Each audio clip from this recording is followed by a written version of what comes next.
filho mora na minha casa e não me paga aluguel. Com as mudanças da Receita Federal, vou ter que declarar essa situação?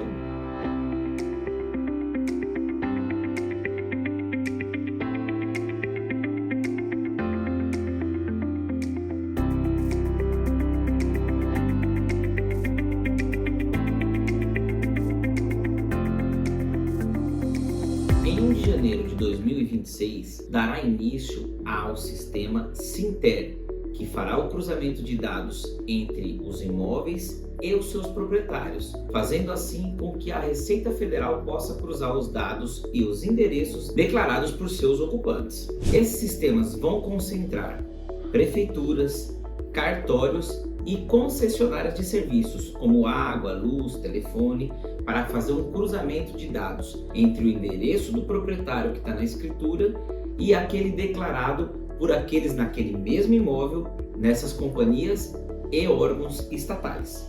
Ou seja, as omissões ficarão mais difíceis de ocorrer nesses casos, visto que haverá um cruzamento de dados entre a pessoa que está declarada naquele imóvel e as contas que proveniente venha naquele endereço, como água, luz, telefone, IPTU, entre outros. Logo, se uma pessoa mora em um imóvel que ele não declara o aluguel, vai restar para o proprietário explicar por que ele não mora naquele endereço e o que significa aquela aferição de renda. Mas tenha calma, isso não significa que vai ser automático.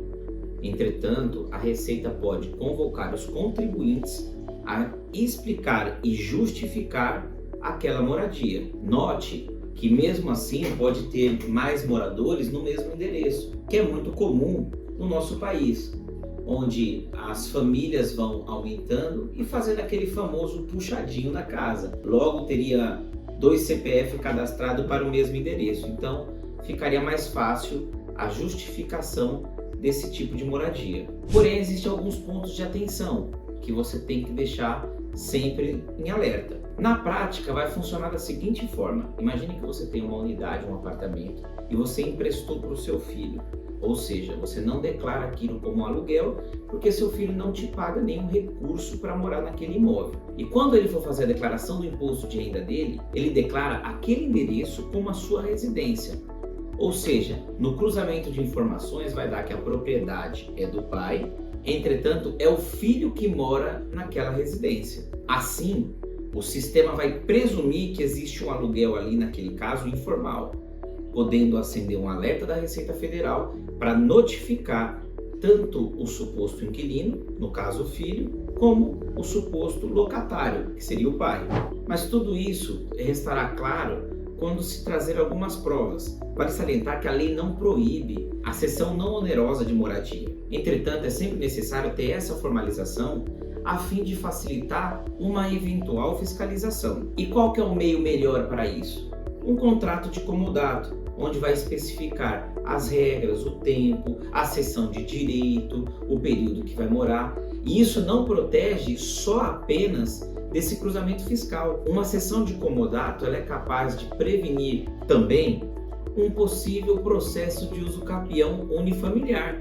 Mas isso vai ser tema para o próximo vídeo. Veja que nas explicações que nós trouxemos aqui, emprestar o imóvel para um filho, um familiar, um ente pode parecer um ato de generosidade.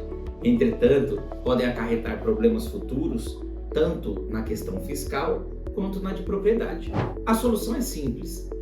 Basta elaborar um contrato de comodato e evitar dor de cabeça futura. Se você está assistindo a gente até aqui, está gostando do nosso conteúdo, clique no sininho de notificações para você ficar sempre antenado nas nossas dicas jurídicas e inscreva-se no nosso canal e curta para continuar recebendo vídeos como este, onde você vai entender melhor os seus direitos. Até a próxima!